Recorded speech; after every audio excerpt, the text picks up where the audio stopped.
사랑과 은혜가 풍성하신 하나님 아버지, 오늘 또 주님의 은혜 안에 저희를 부르시고 거룩한 주일 예배의 자리로 인도하심을 감사드립니다. 우리의 마음이 세상의 근심과 염려에 묶이지 않게 하시고 오직 주님만을 바라보는 순전한 예배자가 되게 하옵소서. 이 예배의 자리가 주의 임재로 가득하게 하시고 하늘의 신령과 은혜를 넘치도록 부어 주옵소서. 우리를 세상의 빛과 소금으로 부르신 하나님, 지난 한 주간도 말씀대로 살아보려고 했지만 자주 넘어지고 탄식하였습니다.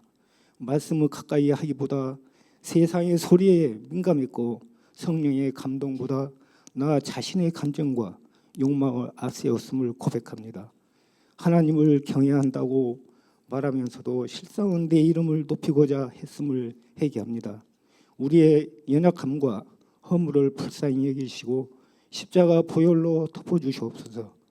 일이 삶의 기준이 되지 않게 하시고 말씀을 가까이 하며 삶의 자리마다 믿음의 열매가 자라나고 신앙의 뿌리가 깊이 내려지게 하옵소서. 대한민국을 지키는 하나님, 이 나라와 이 민족을 위해 기도드립니다. 갈등과 분열이 아닌 소통과 화합이 이루어지게 하시고 이 나라의 법과 윤리가 하나님의 뜻에 어긋나지 않게 하옵소서. 주께서 세우신 본 우리 교회를 위해 기도합니다.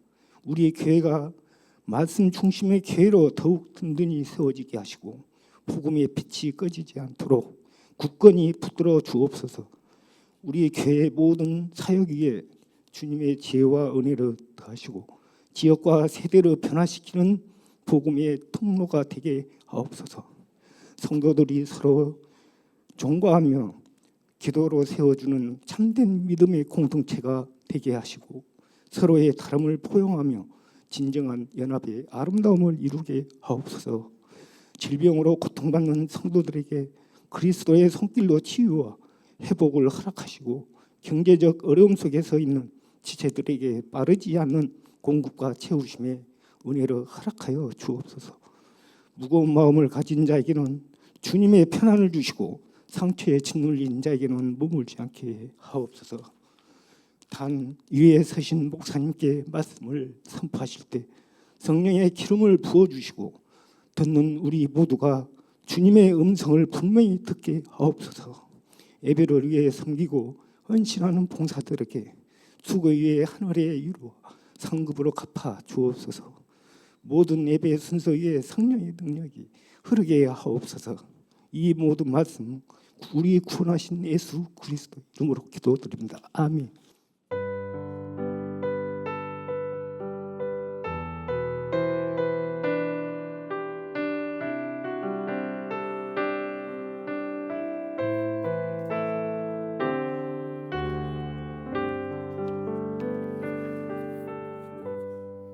네, 오늘 함께 나눌 말씀은 요한복음 21장 11절에서부터 28절까지의 말씀입니다. 요한복음 21장 11절에서 18절까지의 말씀, 우리 한 절씩 교독하고 마지막 절은 함께 읽도록 하겠습니다. 요한복음 21장 11절에서 18절까지의 말씀입니다. 11절 제가 먼저 읽겠습니다. 시몬 베드로가 올라가서 그물을 육지에 끌어올리니 가득히 찬 물고기가 153마리야 이같이 많으나 그물이 찢어지지 아니하였더라. 예수께서 이르시되 와서 조반을 먹으라 하시니 제자들이 주님이신 줄 아는 고로 당신이 누구냐 감히 묻는 자가 없더라. 예수께서 가셔서 떡을 가져다가 그들에게 주시고 생선도 그와 같이 하시니라. 이것은 예수께서 죽은 자 가운데서 살아나신 후에 세 번째로 제자들에게 나타나신 것이라. 그들이 조반 먹은 후에 예수께서 시몬 베드로에게 이르시되 요한의 아들 시몬아 내가 이 사람들보다 나를 더 사랑하느냐 하시니 이르되 주님 그러하나이다. 내가 주님을 사랑하는 줄 주님께서 아시나이다. 이르시되 내 어린 양을 먹이라 하시고 또 두 번째 이르시되 요한의 아들 시몬아 내가 나를 사랑하느냐 하시니 이르되 주님 그러하나이다. 내가 주님을 사랑하는 줄 주님께서 아시나이다. 이르시되 내 양을 치라 하시고 세 번째 이르시되 요한의 아들 시몬아 내가 나를 사랑하느냐 하시니 주께서 세 번째 내게 나를 사랑하느냐 하시므로 베드로가 근심하여 이르되 주님 모든 것을 아시오매 내가 주님을 사랑하는 줄을 주님께서 아시나이다. 예수께서 이르시되 내 양을 먹이라. 함께 읽겠습니다. 내가 진실로 진실로 내게 이르노니 내가 젊어서는 스스로 뛰뛰고 원하는 곳으로 다녔거니와 늙어서는 내 팔을 벌리리니 남이 내게 띠띠우고 원하지 아니하는 곳으로 데려가리라. 아멘. 오늘도 말씀과 기도의 자리에 나오신 성도님들을 사랑하고 축복합니다. 오늘 본문의 말씀을 통해서 믿음의 훈련 세 번째, 다시 시작하는 힘이라는 제목으로 함께 말씀을 나누고자 합니다. 우리 다시 한번 좀 인사 나누겠습니다. 얼피자우 성도님들과 사랑합니다. 축복합니다. 잘 오셨습니다. 네, 지난 한 주간도 주 안에서 평안하셨습니까? 오늘도 같이 함께 말씀 나누고 은혜 나누는 시간 되었으면 좋겠습니다. 성도 여러분, 지금까지 삶을 살아오시면서 실패를 몇 번 정도 경험하셨습니까? 아마 나이에 상관없이 성별에 상관없이 아마 우리가 속해 있는 세상 속에서 삶 속에서 실패를 다 경험하게 됩니다. 큰 실패일 수도 있고요. 작은 실패일 수도 있다라는 거예요. 그런데 사실은 실패가 우리에게 중요한 것이 아니라 실패 그 다음 우리가 어떻게 하느냐가 사실은 더 중요합니다. 그 실패 후에 그냥 주저앉아 있을 것이냐, 그 실패를 다시 기회로 삼아서 새로운 무엇인가를 해나갈 것이냐. 우리에게 있어의 실패는 그런 끝나는 것이 아니라 다시 시작할 수 있는 어떠한 힘과 어떤 능력이 그 실패라는 상황과 환경 속에 우리에게 있어야 한다라는 것입니다. 그렇다면 사랑하는 성도 여러분, 그 다시 시작할 수 있는 힘은 과연 어디에서부터 올까요? 그 다시 할 수 있는 원동력은 무엇에서부터 할 수 있을까요? 실패를 다들 경험하시는데 그 실패를 경험하셨을 때 다시 시작할 수 있는 그 힘과 원동력은 과연 어디에서부터 오셨습니까? 다시 시작한다라는 것은 어찌 보면 우리에게 실패가 있고 좌절이 있고 낙담이 있고 빛이 보이지 않고 희망이 보이지 않는다라고 할 수 있는데, 그러면 우리가 하나님을 믿는 사람으로서 예수님께 구원받은 자로서 우리가 다시 시작하는 그 힘과 원동력은 과연 무엇으로 가져와야 하는가? 제가 이번 주에도 여러 가지 강연들, 여러 가지 영상들을 좀 보다가 우연히 이 천하장사 출신 강호동이 하는 강연들을 좀 몇 번 봤어요. 야, 그런데 이 강호동이라는 사람이 명언 제조기더라고요. 제가 오늘 몇 가지를 좀 소개하겠습니다. 강호동이 이런 말을 했습니다. 인생은 성공과 실패로 나뉘는 것이 아니라 인생은 과정과 성공만이 있다라는 거예요. 우리는 살아가면서 이야기를 합니다. 실패했다라고 하고 성공했다라고 하는데 강호동 씨가 이런 얘기 하더라고요. 그럼 대학 못 가면 실패입니까? 우리가 살아가다가 좀 실수하면 그거 실패입니까? 그렇지 않다라는 거예요. 오직 인생은 과정과 뭐만 있다? 성공만이 있다라는 거예요. 그러니까 우리가 생각하는 실패는 실패가 아니라 강호동 씨의 말을 빌리자면 그 모든 실패가 뭐가 된다는 거예요? 과정이 된다는 거예요. 지난주에 제가 말씀 나눴던 것처럼 제가 연극에서 봤다고 했잖아요. 오늘의 평범함이 언젠가의 특별함이 된다는 것처럼 우리가 이 세상 속에서 살아가는 우리가 실패라고 생각하는 모든 것들이 실패가 아니라 사실은 성공을 이루기 위한 뭐라는 거예요? 과정이라는 거예요.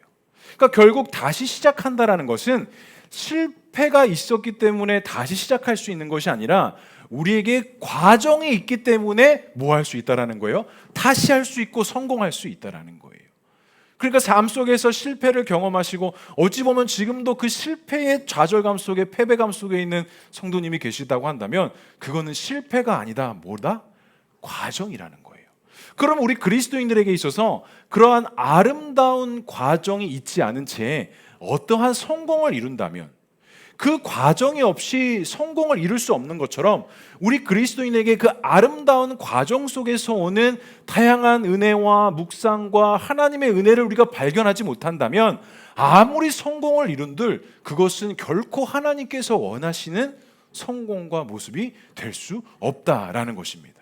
결과만을 향해서 가기 시작한다면 그 과정에서 오는 수많은 은혜와 어떤 경험들을 우리는 체험할 수 없게 된다는 것.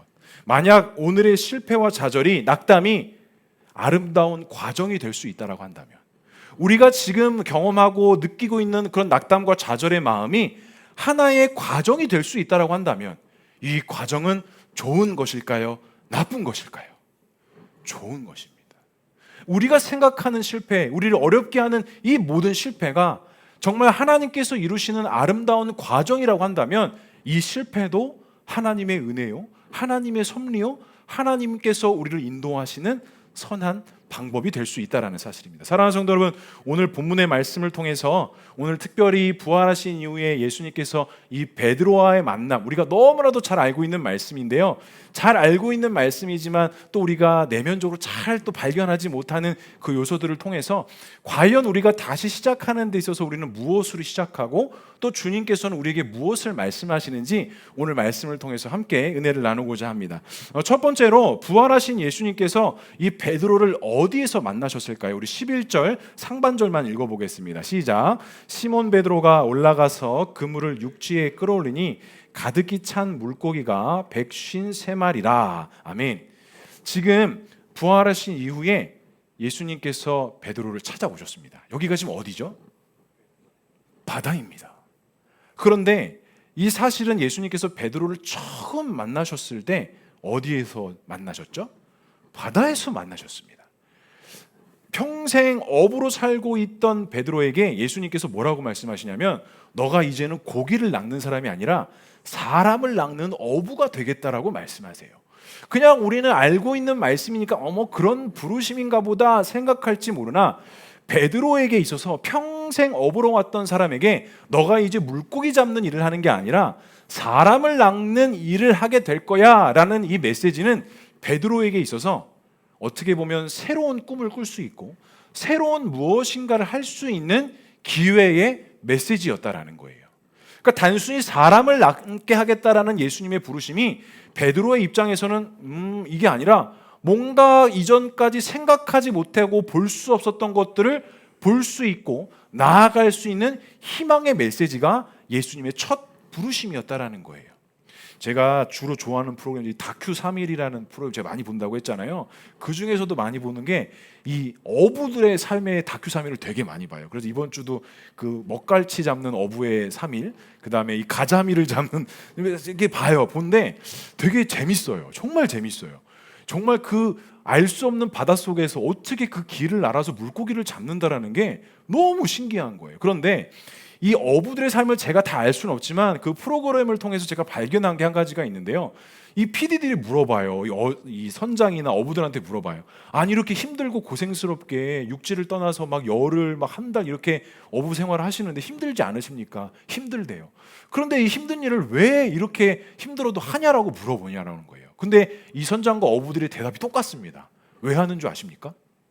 이 힘들고 어려운 어부 생활을 왜 할까요? 가족을 위해서, 자녀들을 위해서. 그래서 이 힘든 가난의 삶을 내 자녀들에게 주지 않기 위해서 자기가 이렇게 힘들고 고통스러워도 이 일을 감당한대요. 제가 그 막 프로그램을 보니까 오늘 베드로가 좀 다시 보였어요. 베드로도 어부였어요.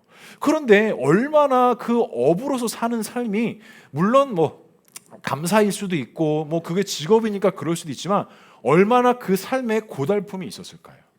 얼마나 그 삶에 애환이 있었을까요? 더 좋은 것들을 하고 싶지만 그 할 수 없는 자신의 환경과 상황 속에 얼마나 큰 애환과 아픔이 베드로에게 있었을까요? 그런데 그 베드로에게 오늘 예수님이 찾아가셔서 너가 이제는 고기를 낚는 어부가 아니라 사람을 낚는 어부가 되게 하시겠다라는 거예요. 그러니까 이 메시지는 베드로에게 있어서 희망입니다. 새로운 빛입니다. 새로움과 자신의 삶 속에서 뭔가 다른 것으로 점프할 수 있는 기회를 잡을 수 있는 말씀이었어요. 그런데 어떻습니까? 그렇게 기회를 잡았던 베드로가 너무나도 쉽게 예수님을 뭐 했어요? 부인했어요. 근데 베드로가 어떤 말을 했습니까? 다른 제자들은 다 줄을 버린다 할지라도 나는 결코 그런 일이 없을 것입니다라고 호언장담했던 사람이에요. 그런데 그 호언장담이 무색하게 너무 쉽게 나는 저분을 모릅니다 라고 3번이나 부인을 했어요. 그러니까 이 어리석은 베드로, 예수님의 엄청난 경험을 경험했고 바다에 뛰어들어서 예수님의 어떤 은혜, 건져주님의 은혜도 경험했던 이 베드로가 예수님을 너무나도 쉽게 부정하고 모른다고 했다라는 거예요. 그러면 이 베드로에게 있어서 바다는 어떤 존재였을까요? 이 베드로에게 있어서 이 바다는 과연 어떤 삶의 애환이 있고 또 기쁨이 있고 소망이 있는 장소였을까요? 앞서서 말씀 나눴던 것처럼 처음 부르심을 받은 장소입니다. 뭔가 희망을 품고 뭔가 다른 것을 꿈꿀 수 있는 장소였어요. 또 물에 빠지는 경험했던 장소이기도 합니다. 그리고 주님께서 건져내어 주신 경험도 했죠. 또한 마지막으로는 최고의 실패감과 절망 중에 있을 때 다시 예수님께서 찾아오셔서 회복과 치유와 사명을 받은 장소이기도 합니다. 그러니까 이 베드로에게 있어서는 이 바다는 본인에게 있어서 너무나도 익숙하고 전문가였고 너무나도 당연한 곳이었지만 베드로에게 있어서 이 당연하고 이 익숙한 바다는 고통도 있었고 아픔도 있었고 후회도 있었고 낙심도 있었고 절망도 있었고 치유도 있었고 회복도 있었고 새로운 시작을 할 수 있는 또 다른 은혜가 바로 이 바다의 현장이었다라는 것입니다. 그렇다면 사랑하는 성도 여러분, 우리 역시도 삶을 살아가면서 우리의 삶의 굴레를 굴러가고 있습니다. 이 안에서의 실패도 있고 기쁨도 있고 환희도 있고 기회도 있고 수많은 상황들이 우리의 삶의 문제 속에 찾아와요. 그럼 우리는 이 삶의 문제 속에서 실패나 좌절이 있었을 때 무엇을 통해서 다시 할 수 있는 힘이 있어야 되겠습니까? 그것은 오직 한 가지입니다. 예수 그리스도를 붙잡는 것입니다. 결국 그 모든 장소에서 환경과 상황이 변한다고 해서 우리가 무엇인가를 다시 할 수 있는 것이 아니라 우리가 어느 장소에 있던 무엇을 하든 어떤 상태에 있던 우리는 누구를 붙잡아야 된다? 예수 그리스도를 붙잡아야 한다라는 거예요. 두 번째로는 이 바다는 베드로에게 어떤 장소였느냐? 나의 연약함, 나약함을 인정하고 순종의 장소였다라는 거예요. 우리에게 다시 시작할 수 있는 힘이 부족한 이유가 무엇인 줄 아십니까? 혹시 실패와 낙담이 있었을 때 그 어려운 문제들을 다시 이렇게 뚫고 일어나 새로운 일을 해야 되잖아요.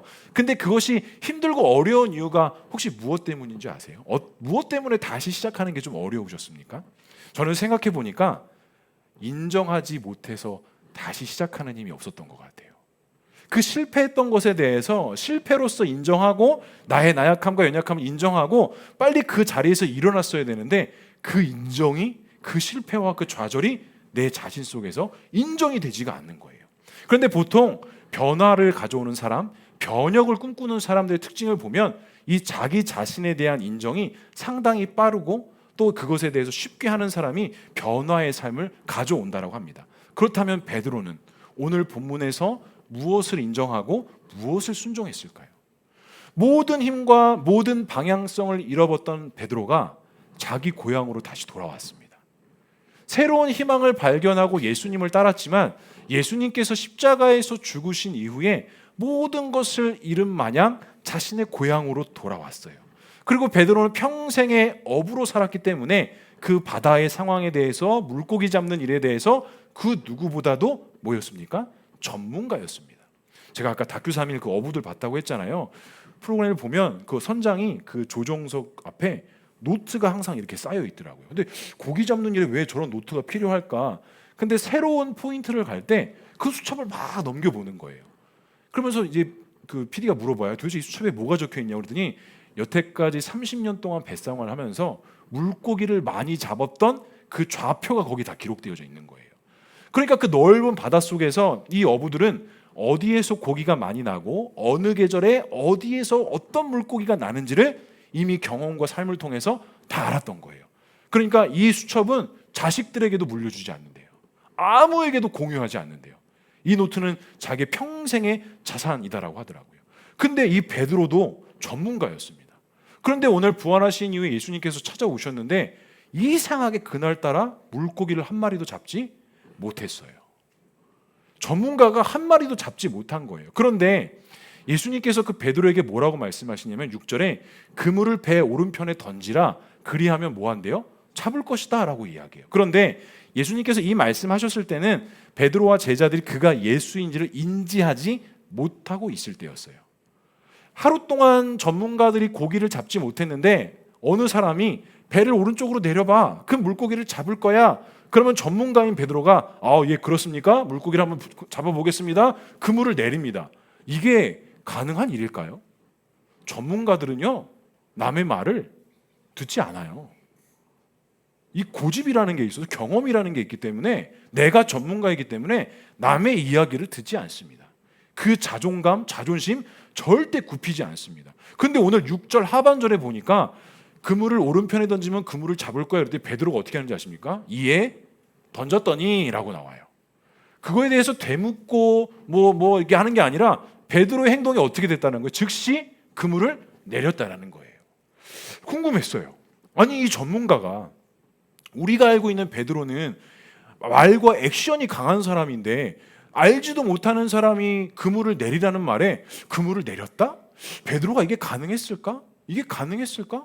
베드로가 도대체 마음 상태가 어땠길래 이게 바로 즉시 행동으로 옮겨졌지?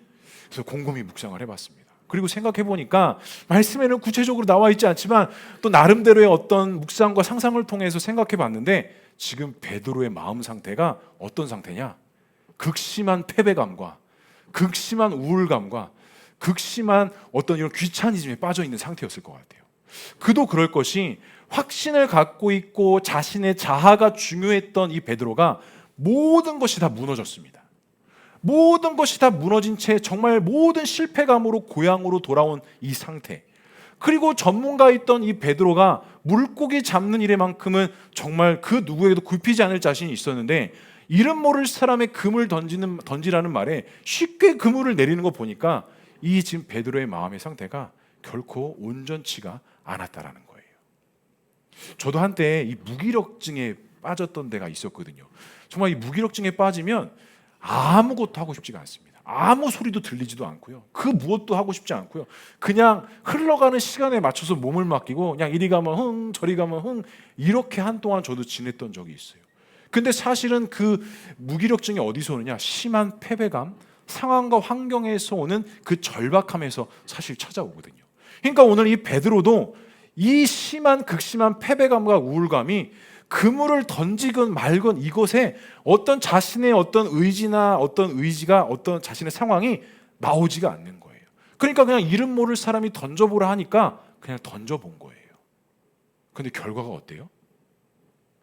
물고기를 엄청나게 잡아요. 또 강호동 씨가 이런 말을 했습니다. 아마추어는 걱정하는 대로 되고 프로는 상상하는 대로 된대요. 이 말을 듣는데 난 아마추어네? 그렇잖아요. 우리는 다 걱정하는 대로 살잖아요. 근데 천하장사를 경험했고 방송계에서도 거의 성공을 했던 이 강호동이 하는 말이 뭐냐면 아마추어는 걱정하는 대로 프로는 상상하는 대로 된대요. 그러니까 오늘 이 말씀을 통해서 다시 한번 좀 보자면 베드로는 지금 그냥 걱정하는 대로 사는 거예요. 패배감에 그 좌절감에 그물을 저리 던지든 이리 던지든 그냥 오늘 못 잡았네. 아유 또 나는 망했네. 오늘 또 실패했네. 이 마음 가운데 사는 거예요. 그런데 예수님께서 이 베드로와 제자들에게 던지신 거예요. 그물을 한번 배 오른쪽으로 던져봐. 그리고 한번 믿어봐. 그리고 한번 상상해봐. 그러자 이 베드로와 제자들이 그물을 한번 던져본 거예요. 너무 패배감이 심해서. 근데 물고기를 잡았어요? 못 잡았어요? 잡은 거예요. 그 예수님의 말씀에 예수님의 그 조언에 패배감이었고 실패감이었지만 그냥 그 말씀에 순종하는 마음으로 그물을 던져보니 물고기를 잡게 된 거예요. 사랑하는 성도 여러분, 주님께서 오늘 우리에게도 동일하게 말씀하십니다. 아마추어야, 너는 걱정하는 대로 살래? 프로처럼 상상하고 믿음대로 살래? 우리에게도 동일하게 말씀하신다라는 거예요. 성도 여러분, 어떤 걱정을 가지고 사십니까? 저도 지난 한 주간 동안 걱정이 많이 됐어요. 이것저것 걱정이 많이 됐어요. 근데 이렇게 걱정하면 안 될 것 같아서 다시 월요일부터 마음을 이렇게 굳건히 잡고 다시 운동을 좀 시작했습니다. 운동을 하는데 좀 격하게 시작을 했어요. 하루에 10kg씩 걷고 있어요. 그래서 아침에 사실은 애들 등교시키면서 바로 교회에 나오는데 하루에 너무 이렇게 제가 정적으로 있다 보니까 제가 좀 이렇게 갇혀 있는 듯한 느낌이 있다고 막 했잖아요. 그래서 이러면 안 될 것 같아서 애들 학교에 내려주고 다시 운동장으로 가서 동네를 걷기 시작했습니다. 막 그 내리쬐는 태양빛 아래 모든 얼굴을 꽁꽁 싸매고 제가 땀을 뻘뻘 흘리면서 월요일부터 금요일까지 계속 걸었어요. 그런데 하나님께서 어떤 은혜를 주셨냐면 새벽 예배 때 기도하는데 힘이 나오더라고요. 그 전까지는 이렇게 막 억지로 막 쥐어짜내서 기도했다면 이번 주는 기도하는데 뭔가 이게 힘이 나오는 거예요. 그러니까 운동을 해서 기력은 딸리고 몸에 에너지는 빠지는 것 같은데 하나님 앞에 내 마음을 결정하고 다시 나아가기로 세우고 하니까 나의 기도의 목소리, 기도의 마음가짐들이 변화되어지기 시작하는 거예요. 어제는 못 걸었어요. 그래서 오늘 또 빡세게 또 걸어야 됩니다. 오늘 또 집에 돌아가서 그냥 또 빡세게 자전거도 타고 막 걸어야 돼요. 성도 여러분, 어떤 걱정과 염려로 길을 걸어가고 계십니까? 주님은 우리에게 오늘 베드로에게 말씀하셨던 것처럼 동일하게 말씀하십니다. 그물을 배 오른편에 한번 던져봐. 그럼 우리는 걱정하는 사람으로서 아마추어처럼 에이 예수님 내가 더 잘 알아요. 제가 다 해봤는데요. 그거 안 되는 것 같아요. 주님 이거는 좀 비효율적인 것 같아요. 이건 좀 지금 이 시대 속에 틀린 것 같습니다. 이런 아마추어처럼 걱정하는 사람으로 사는 게 아니라 프로처럼 네 주님 그렇게 내가 한번 해보겠습니다. 주님 내가 그 그물을 배 오른편에 한 번 더 던져보겠습니다. 내가 이전에는 실패했지만 주님 말씀 의지하여서 다시 한번 내가 그렇게 시작해 보겠습니다. 이렇게 고백할 수 있는 저와 우리 모두가 될 수 있기를 주님의 이름으로 간절히 축복합니다. 그렇기 때문에 다시 시작하는 힘은 우리의 상황과 환경이 변한다고 해서 다시 시작할 수 있는 것이 아니라 주의 말씀 앞에 우리가 바로 서고 그 말씀 앞에 결단하여 상황과 환경이 허락되어지지 않는다 할지라도 그 말씀에 따라 그물을 그 배 오른편에 내리는 자가 하나님께서 보여주시고 하나님께서 인도하시는 그 믿음의 길을 걸어갈 수 있다는 것. 성도 여러분, 새로움이 아니라 지금 내 자신과 상황을 주님 앞에 인정하고 다시 시작할 수 있는 그 힘과 능력을 소유하여서 이번 한 주간 동안 주님이 주시는 능력으로 말미암아 믿음으로 살아갈 수 있는 저와 우리 모두가 될 수 있기를 주님의 이름으로 간절히 축복합니다. 그렇다면 두 번째로 베드로는 다시 시작하는 힘을 무엇으로 시작했을까요? 우리 15절의 말씀 한번 읽어보겠습니다. 그들이 조반 먹은 후에 예수께서 시몬 베드로에게 이르시되 요한의 아들 시몬아 내가 이 사람들보다 나를 더 사랑하느냐 하시니 이르되 주님 그러하나이다. 내가 주님을 사랑하는 줄 주님께서 아시나이다. 이르시되 내 어린 양을 먹이라 하시고 부활하신 주님이 베드로를 찾아오신 그 기쁨과 감격도 잠시 아마 베드로는 마음에 상당히 두려움과 긴장감이 있었을 것 같습니다. 그 이유는 베드로가 내뱉은 말이 있거든요. 그리고 그 내뱉은 말 때문에 부끄러웠거든요. 그렇게 호언장담했는데 너무나도 쉽게 예수님을 부인했거든요. 근데 그 예수님이 진짜로 부활하셔서 찾아오신 거예요. 얼마나 이 베드로의 마음이 긴장됐겠습니까? 부끄러웠겠습니까? 피하고 싶었겠습니까? 그런데 더 힘든 게 뭐예요? 예수님이 아무 말씀도 하지 않으세요. 차라리 그냥 혼냈으면, 차라리 그냥 몇 대 때리고 끝났으면 좋겠는데 예수님께서 아무 말씀도 하지 않으시는 거예요. 그리고 심지어 오늘 이 부활하신 이후에 예수님의 만남이 첫 번째가 아니라 세 번째 만난 일이에요. 분명히 이전에 예수님께서 제자들을 만나셨는데 베드로의 마음이 그 심한 패배감 때문에 자신의 삶의 터전을 벗어나지를 못했던 거예요. 끊임없이 그 자신의 잘못, 자신의 어떤 말의 실수, 그렇게 호언장담했던 것에 대한 너무 나약함으로 무너졌던 그 부끄러움이 베드로를 움직이지 못하게 하고 있었다는 것이죠. 그런데 오늘 이 물고기를 잡은 이후에 베드로가 예수님인 걸 알고 또 물로 뛰어 들어가요. 근데 그 기쁨도 잠시 남은 나머지 예수님께서 오늘 그 제자들을 위해서 무엇을 준비하셨습니까? 아침밥을 준비해 주셨어요. 이건 또 뭐야? 그냥 몇 대 좀 때려주고 혼내시지 왜 또 밥을 차려주셔서 이 부담스러운 식사의 자리에 나를 초대하시는가? 근데 이 식사의 자리는 어떠한 자리였을까요? 아마 저는 침묵의 자리였을 것 같습니다. 15절 상반절에 보니까 조반 먹은 후에 예수께서 그들에게 이르시되 라고 이야기하거든요. 그러니까 식사 가운데 예수님도 아무 말씀도 없으시고 제자들도 아무 말씀이 없는 가운데 그냥 꾸역꾸역 뭐 하는 거예요? 밥을 먹고 있는 거예요. 얼마나 불편했을까요? 얼마나 난처했을까요? 그 밥이 입으로 들어가는지 코로 들어가는지 아마 이 베드로는 되게 괴로운 식사의 자리였을 것입니다. 그런데 하나님 예수님께서는 이 아침 식사를 통해 사실은 베드로와 제자들의 마음 가운데 엄청난 위로와 축복의 메시지를 던져주셨다라는 거예요. 이 식사의 자리는 아마 어떤 자리였을까요? 아마 눈물의 자리였을 것 같습니다. 베드로는 울었을 것 같아요. 제가 생각하는 베드로는, 제가 알고 있는 베드로는, 또 제가 만약에 이 베드로라는 입장이라고 한다면 저는 이 밥을 먹으면서 눈물을 흘렸을 것 같아요. 이로 말할 수 없는 그 괴로움과 고통도 있었겠지만 아무 말씀도 하지 않으시는 그 예수님의 모습을 보고 또 나를 위해서 식사를 준비하시는 그 예수님을 바라보며 저는 눈물을 흘리며 그 밥을 먹었을 것 같습니다. 그렇습니다. 예수님께서는 그들의 육적인 배고픔만이 아니라 그 예수님께서 죽으신 이후에 어떠한 곳으로도 채울 수 없었던 그 베드로의 빈 공간을 그 아침 식사를 통해 베드로에게 채워주시고 위로해 주시고 격려해 주시고 그 실패한 베드로에게 괜찮다라고 말씀하셨다라는 사실입니다. 최대한 이 상황에 몰입해 보자면, 이 상황 가운데가 있어 보자라고 한다면 주님은 그러한 마음으로 베드로를 위로하고 격려하시고 품어 주실 것 같았습니다. 아무 말도 없으신 주님, 아무런 말도 할 수 없었던 베드로, 아무 말이 없었지만 예수님의 마음을 충분히 베드로는 느끼며 그 사랑의 시간, 회복의 시간, 격려의 시간을 보냈다라는 사실이죠. 두 번째는 새롭게 할 수 있는 식사의 자리였다라는 것입니다. 우리가 보통 주변에 좀 어려운 일을 당하거나 힘든 문제를 만난 우리 지체들을 좀 위로하고 격려할 때 어떤 말을 먼저 하시죠? 밥 먹자라고 그래요. 밥 먹자라고 그래요. 근데 참 신기해요. 왜 힘들고 어려운데 왜 이렇게 밥을 먹자고 할까? 이 밥 먹는 게 도대체 뭐길래 왜 우리 역시도 좀 힘들고 어려운 사람들 또 반가운 사람들을 만나면 왜 이렇게 밥 먹자고 할까?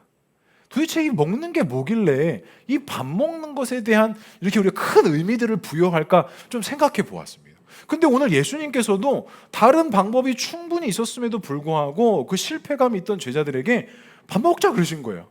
밥 먹자 우리. 밥 먹을 테니까 한번 밥을 먹어보자. 이 말씀을 하셨던 거예요. 근데 주로 관계 속에서도 이 먹는 일이 참 중요한 것 같아요. 그리고 저도 돌아보면 지금까지 저에게 힘들고 어려웠을 때 큰 도움을 주신 상황적으로 큰 도움을 주신 보다도 그냥 밥 한번 사주신 분, 그냥 따뜻한 차 한 잔 해주신 분, 그냥 저의 이야기를 들어주신 분이 사실은 마음속에 더 많이 남기도 하고요. 그렇다고 제가 봐서달라는 얘기는 아닙니다. 네. 그냥 그게 되게 좋아요. 감사해요. 기뻐요. 그러니까 무엇을 먹는 게 사실은 중요한 게 아니라 누구와 왜 먹느냐가 사실은 더 중요하다라는 거예요. 메뉴는 그렇게 중요한 것 같지 않습니다. 같이 물을 한 잔 마셔도 왜 이 물을 같이 앉아서 먹고 무엇 때문에 먹고 있는지가 사실 더 중요한 것이지 어떤 메뉴가 사실 더 중요하다라는 게 아니에요. 그러니까 먹는 행위보다도 그 먹는 것을 통해 무엇을 추구하고 무엇을 나타내기 위한 것이 더 중요하다라는 것입니다. 예수님께서도 오늘 제자들에게 아침을 차려나실 때 진수성찬을 차리셨을까요? 아니요. 그냥 그들이 잡은 물고기와 떡 몇 조각이었어요. 어떻게 보면 정말 일상 속에서 평범하게 먹을 수 있는 그 식탁의 자리였지만 베드로와 제자들에게 있어서는 그 간단한 식탁이 그저 간단한 식탁과 식사로 다가오지 않았다는 것입니다. 왜? 그걸 누가 차려주신 거예요? 주님이 차려주셨거든요. 그리고 주님이 왜 차려주셨어요? 실패와 좌절감 가운데 있는 베드로와 제자들을 위로하시고 격려하시고 다시 세우시기 위해서 이 식사를 마련하셨기 때문이라는 사실입니다. 우리가 알고 있는 그 최후의 만찬과 오늘 이 간단한 식사의 자리를 비교할 수는 없겠지만 그 의미와 상황은 너무나도 다르다라는 거예요. 사랑하는 성도 여러분, 주님이 우리에게 이런 조반과 같은 은혜를 주십니다.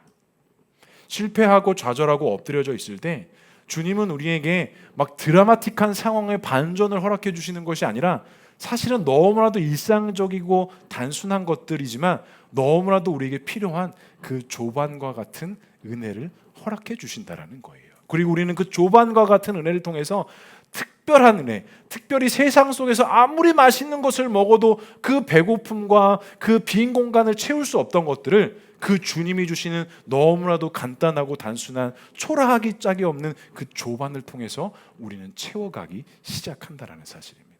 사랑하는 성도 여러분, 베드로와 제자들에게 주셨던 그 조반처럼 오늘 우리에게도 주님은 동일하게 은혜와 사랑을 허락해 주십니다. 사랑하는 성도 여러분, 우리가 주님이 주시는 그 조반의 은혜를 우리는 어떻게 누리고 있고 어떻게 경험하고 계십니까?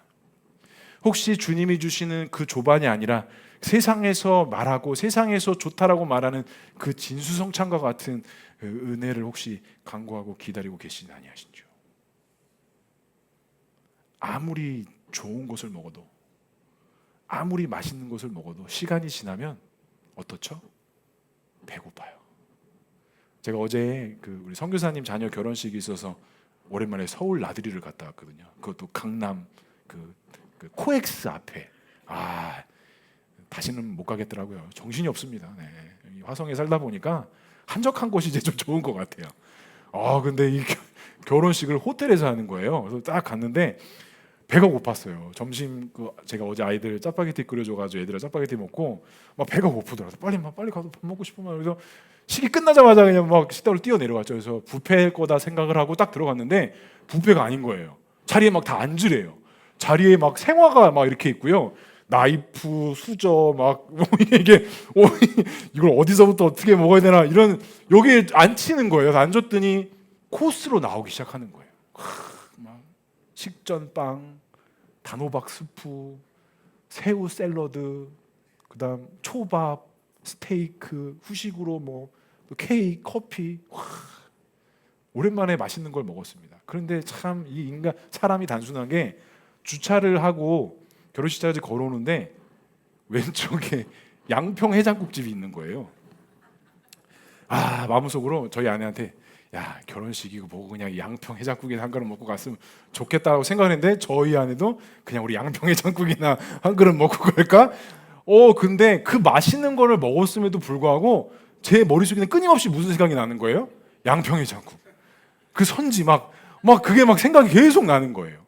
그러니까 아무리 우리가 좋은 자리에서 맛있는 것을 먹어도요, 우리의 입맛은 뭘 먹어야 돼요? 내가 먹고 싶은 거 먹어야 돼요. 우리에게 필요한 걸 먹어야 돼요. 사랑하는 성도, 그럼 우리가 그리스도의 자녀로서 하나님의 은혜로 말씀으로 살아야 되는 자들이라고 한다면 우리는 무엇을 먹어야겠습니까? 말씀을 먹어야죠. 진수성찬 물론 맛있죠. 맛있습니다. 어제 되게 맛있었어요. 다행히 저희 조카가 잘 안 먹어가지고 초밥도 제가 다 먹고 막 이제 다 갖고 와 이러면서 애들을 다 데려갈 걸 그랬어요. 지아를 데리고 갔었어요. 지아도 잘 안 먹거든요. 그럼 제가 더 먹었습니다. 이렇게 우리는 내가 먹어야 될 거를 먹어야 돼요. 아무리 화려하고 아무리 남들이 다 좋아한다는 것이 우리에게 필요한 것이 아니라 우리가 하나님의 자녀라고 한다면, 우리가 뭔가를 다시 시작해야 된다고 한다면 우리는 주님이 주시는 그 조반, 정말 간단하고 단순한 그 조반의 은혜를 우리는 받아 먹어야 된다는 사실입니다. 사랑하는 성도 여러분, 주님이 주신 그 참된 은혜를 누릴 수 있기를 주님의 이름으로 간절히 축복합니다. 마지막으로 살펴볼 것은 다시 시작하는 베드로에게 예수님은 무엇을 감당하라라고 말씀하셨을까요? 18절의 말씀입니다. 내가 진실로 내게 이르노니 내가 젊어서는 스스로 띠띠고 원하는 곳으로 다녔거니와 늙어서는 내 팔을 벌리리니 남이 내게 띠띠우고 원하지 아니하는 곳으로 데려가리라. 이렇게 큰 위로와 회복 있는 현장에서 예수님께서는 베드로에게 한 가지를 확인하셨습니다. 내가 나를 사랑하느냐? 그러자 베드로는 내가 주님을 사랑하는 것을 주님이 아십니다 라고 답해요. 이게 3번 반복이 됩니다. 이것에 대한 말씀을 우리가 많이 들었는데 오늘 이것을 종합해 보자면 예수님께서 베드로에게 궁극적으로 하시는 말씀은 너가 나를 사랑하는 그 사실을 확인하려고 하셨던 것이 아니라 너가 앞으로 나아가야 될 방향이 무엇인지를 말씀하셨다라는 거예요. 내가 나를 사랑하느냐, 내가 주님을 사랑합니다라는 말에 예수님께서 뭐라고 답하시냐면 내 양을 먹이라, 내 양을 치라, 내 양을 먹이라라고 이야기하세요. 그런데 좀 우리가 논리적으로 생각해 보면 사랑을 확인하는 말씀과 내 양을 먹이라는 이 예수님의 답변이 조금 맞지 않아요. 뭔가 좀 연결이 잘 안 돼요. 근데 궁극적으로 잘 살펴보면 예수님께서 궁극적으로 지금 뭔가를 다시 시작하려고 하는 베드로에게 주님에 대한 사랑을 확인이 첫 번째가 아니라 너가 나아가야 될 방향이 무엇인지를 예수님께서는 베드로에게 말씀하고자 하셨다라는 거예요. 너는 앞으로 내 양을 먹여야 돼. 너는 앞으로 내 양을 쳐야 되는 거야. 너는 앞으로 내 양을 세우고 돌보는 사람이 되어줘야 되는 거야. 지금까지 베드로는 자신의 자아와 자신의 어떤 그 주관적인 생각으로 꽉 차 있는 사람이었어요. 우리가 잘 알고 있듯이 베드로는 행동과 액션이 먼저 나오는 사람이었습니다. 자기 자신이 어떠한 사람인지, 남들 앞에서 자신이 어떠한 존재인지를 더 많이 드러내는 자였어요. 근데 예수님께서 그 베드로의 그 상황과 그 기질을 아시고 극심한 실패와 좌절을 경험하게 하신 이후에 베드로에게 무엇을 말씀하시느냐? 너는 너의 기질에 따라서 그렇게 살아야 되는 것이 아니라 너는 이제 무엇을 해야 돼? 내 양을 먹여야 되는 거야. 내 양을 쳐야 되는 거야. 내 양을 돌보는 사람으로서 너는 살아야 되는 거야 라고 말씀하시면서 결정적으로 18절에 지금까지는 너가 원하는 곳으로 갔을지 모르나 앞으로는 너가 원하지 아니하는 곳으로 가게 될 것이다 라고 주님께서 말씀하시는 거예요. 그리고 이 말씀을 하신 이유는 우리가 읽지는 않았지만 19절에 베드로가 앞으로의 어떠한 사명을 감당하고 어떻게 죽어야 할 것을 아시는 가운데 주님께서 말씀하신 가운데 예수님의 마지막 베드로를 향한 말씀이 무엇이냐? 이 말씀을 마친 후에 베드로에게 이렇게 말씀하십니다. 나를 따르라. 여태까지 수천 번, 수십 번 분명히 주님은 베드로와 제자들에게 말씀하셨을 거예요.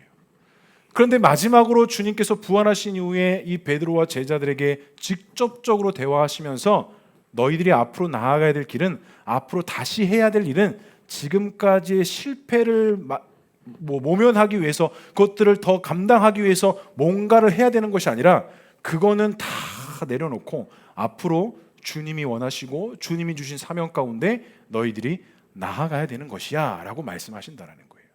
사랑하는 성도 여러분, 무슨 실패를 하셨습니까? 어떤 낙담 가운데 있으십니까? 그럼 주님께서 왜 우리에게 실패를 허락해 주셨을까요?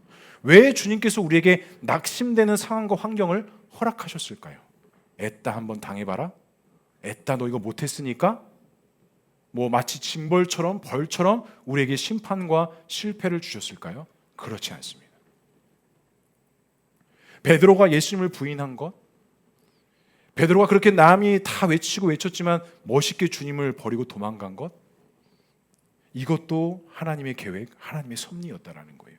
그런 실패와 좌절이 있지 않은 채 베드로는 결코 주님이 원하시는 길을 갈 수 없었다라는 사실입니다. 사랑하는 성도 여러분, 어떤 실패가 있으십니까? 어떤 좌절이 있으십니까? 그 실패와 좌절을 새롭게 나아가기 위해서 무엇을 준비하고 계십니까? 간절히 바랍니다. 세상에서 말하는, 또 세상에서 꿈꾸는 화려한 식탁이 교제가 아니라 주님께서 말씀하시고 주님께서 보여주시는 간단하고 초라하지만 정말 우리가 먹어야 될 것들을 품으셔서 내가 원하고 내가 띠띠는 곳으로 가는 것이 아니라 이제는 내가 원치 않더라도 주님이 원하시고 주님이 인도하시는 그 참된 사명의 길을 걸어갈 수 있는 저와 우리 모두가 될 수 있길 주님의 이름으로 간절히 축복합니다.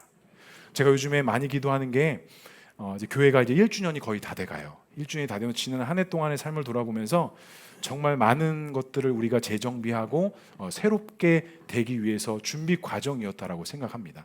그리고 이제 1주년을 보내고 우리가 2주년을 향해서 달려가는데 제가 기도하는 건 하나님, 우리가 이제 무엇을 해야 할까요? 처음 시작하면서 이것도 하고 싶고 저것도 하고 싶고 이것도 해야지 저것도 해야 될 마음으로 시작을 했는데 참 많이 무너졌거든요. 그러면서 하나님께서 이 기도의 방향을 어떻게 바꿔주셨느냐? 하나님, 내가 이것을 하겠습니다, 우리 교회가 이것을 해나가겠습니다가 아니라 기도의 자세가 하나님, 이제 우리 공동체가 또 제가 무엇을 해야 할까요? 주님, 무엇을 우리가 감당해야 될까요? 그렇게 기도가 나오더라고요. 사랑하는 성도 여러분, 우리 보누리교회 공동체가, 또 우리 모든 성도가 이것 해야지 저것 해야지 이것 합시다 이것 해야 합시다 이게 아니라 주님, 우리가 무엇을 해야 할까요? 주님, 우리가 무엇을 먹어야 될까요? 또 그 먹은 것을 통해 무엇을 돌보고 누구를 가르치고 흘려보내야 될까요? 이렇게 좀 기도하고 1주년을 준비할 수 있는 우리 모두가 되었으면 좋겠습니다. 이번 한 주간 동안 우리의 삶을 살아가면서 또 우리는 실패와 좌절을 경험할 수도 있습니다. 하지만 그 실패와 좌절을 그냥 실패와 좌절로 끝내시는 것이 아니라 우리가 그 실패와 좌절을 통해서 주님이 우리에게 주시고자 하시는 것이 무엇인지를 간구하시고 찾으셔서 내가 발생되는 힘이 아니라 주님께서 공급하시는 힘과 능력으로 이번 한 주간 동안도 승리할 수 있는 저와 우리 모두가 될 수 있기를 주님의 이름으로 간절히 축복합니다. 아멘.